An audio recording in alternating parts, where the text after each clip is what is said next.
Ladies and gentlemen, boys and girls, it's Diego with the beautiful Karina, my lovely prometida. And we, as in us, like you guys, are waiting for our K1 visa to get put into Karina's Venezuelan passport. We're waiting for our welcome letter from the National Visa Center in New Hampshire, otherwise known as NVC. NVC, your favorite place, right? Our NOA1 letter is dated April 18th, 2022, and our NOA2 letter is dated May 30th, 2023. And for you guys that love to count days, and that's okay if you want to count days, it's 407 days. All right? Now, we don't count days, though. We don't do it. I'm seeing a lot of folks getting an RFE, request for further evidence, because they didn't include a letter of intent to get married in their K1 visa package, or they did include it, but they didn't fill it out properly, and immigration gets a little irritated because they have to send it back to you and ask you to fix it. Okay, so I'm going to help you guys get through how to put together a letter of intent to get married. Now, I'm retired from the United States Navy after 20 years, and then I retired from Mercedes-Benz after 15 or 16 years. And then I got my real estate license, so I'm a real estate person. Okay, I'm not an immigration attorney. I don't work for USCIS. I don't work for the State Department. I don't work for immigration. I don't give you legal advice. Zero legal advice. But I got 8 years of experience in putting together K1 visas and spousal visas. I have successfully completed one K1 visa and a spousal visa, and I have almost successfully completed my second K1 visa. So I got 8 years of experience, guys. First one didn't work out. Oh well. Second one, Karina's my beautiful, beautiful princess queen.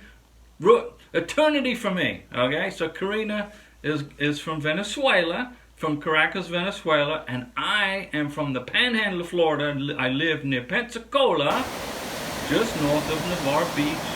And Navarre Beach is where Karina and I will get married by Captain Bill, our wedding officiant. So we've got all the wedding plans in place. We're just waiting on the K1 visa, just like you guys. But let's talk about letters of intent to get married. You're going to have to write Mr. Sponsor, Miss Sponsor, and you have to write Miss Beneficiary, Mr. Beneficiary, a letter of intent to get married addressed to, the first time around, USCIS in Louisville, Texas.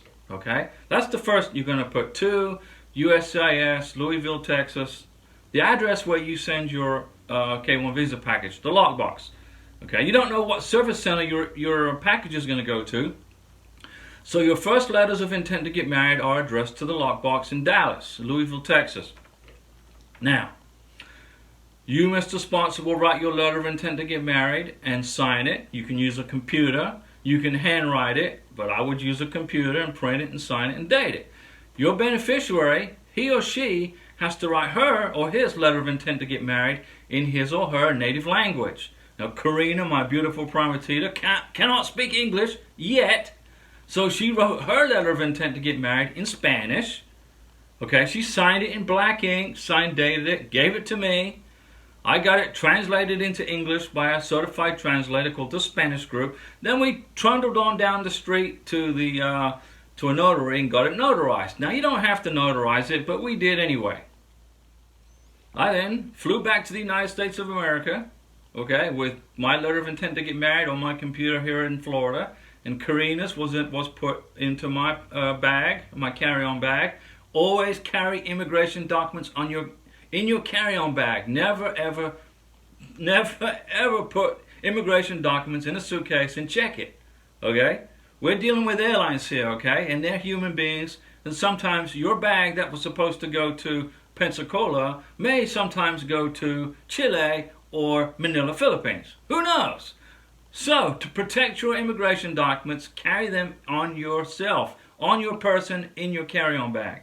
Okay, so I've got Karina's letter of intent to get married. I got mine, and I included those in the K1 visa package that I mailed way back in April of 2022.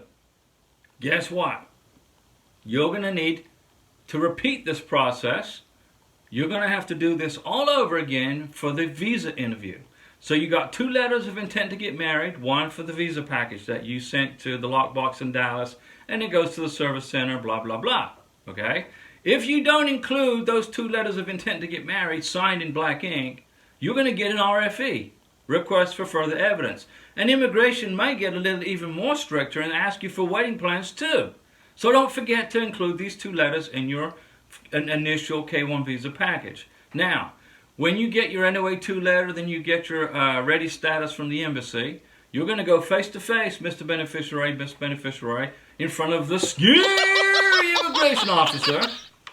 And you are going to need to bring with you a brand new letter of intent to get married. One from you, Miss Beneficiary, Mr. Beneficiary, and another from your sponsor, signed in black ink.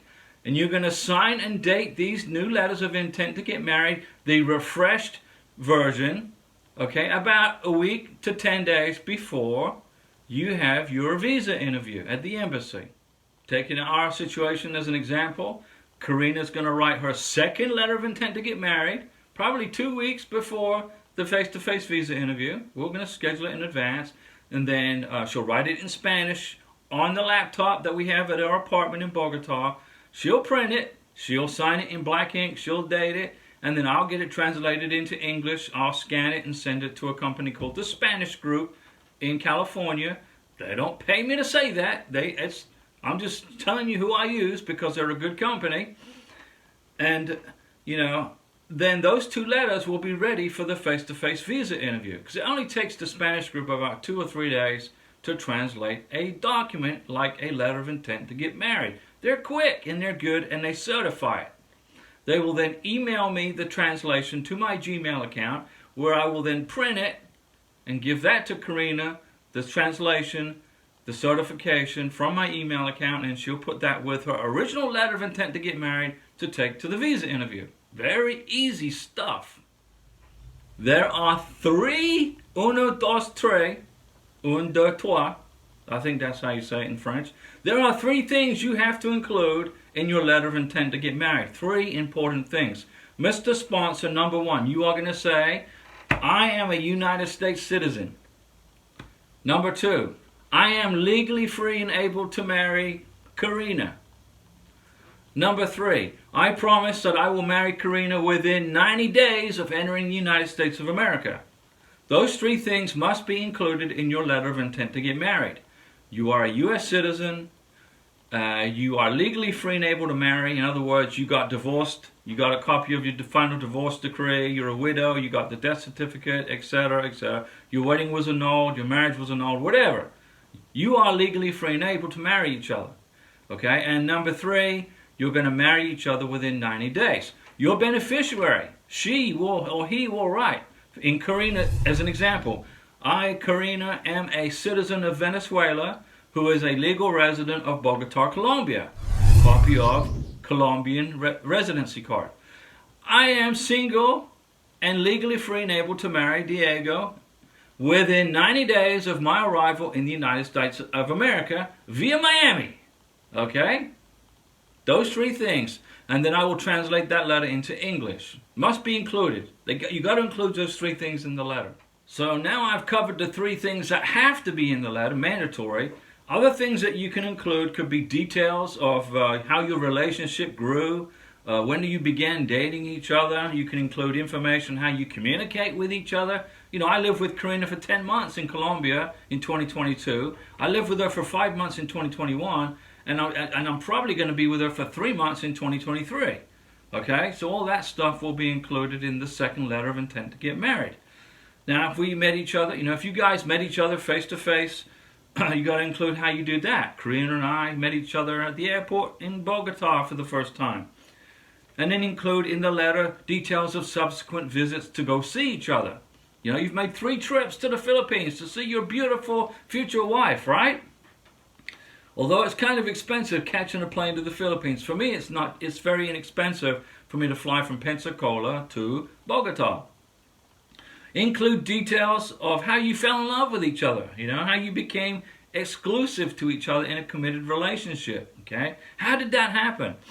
Write a little bit about your engagement celebration. Karina and I, we had our engagements, we had our engagement party on December 24th of 2021. All right, we had it. We did it on December 24th because all the family wasn't working. It was during the Christmas vacation, and all our brothers and nephews and family that relocated from Venezuela to Colombia were all able to attend the engagement party because it was Christmas time and everybody was on vacation. Okay, so that's why we planned it that way. And I took lots of pictures.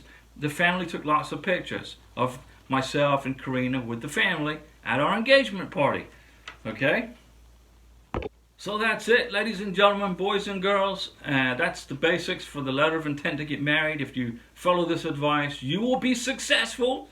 You will have a win-win on your K1 visa application and on your visa face-to-face interview. Okay? And don't forget, I have the live stream with Diego on Mondays at 7 p.m., Wednesdays at 7 p.m., and on Saturdays at 7 p.m. Live stream with Diego. I go on this YouTube thing and go live, and you can throw all your K1 visa questions at me, okay? And I will answer them, and I'm 99% of the time correct. I know this process like the back of my hand, all right? Inside and out, backwards, upside down. It's a very simple thing to do. I've been through it twice, okay? So be patient during this process. You gotta be patient. Patience, patience, patience, patience. If you can't be patient, you're gonna have a very difficult time getting through this visa application. Okay, so the secret is to stay busy, stay busy, stay busy. Don't think about it. Don't count days, and watch these videos so you don't mess up the process. See you at the live stream, guys. Thanks for watching, and Karina and I send you our best wishes. We appreciate you, and we're gonna help you get through this.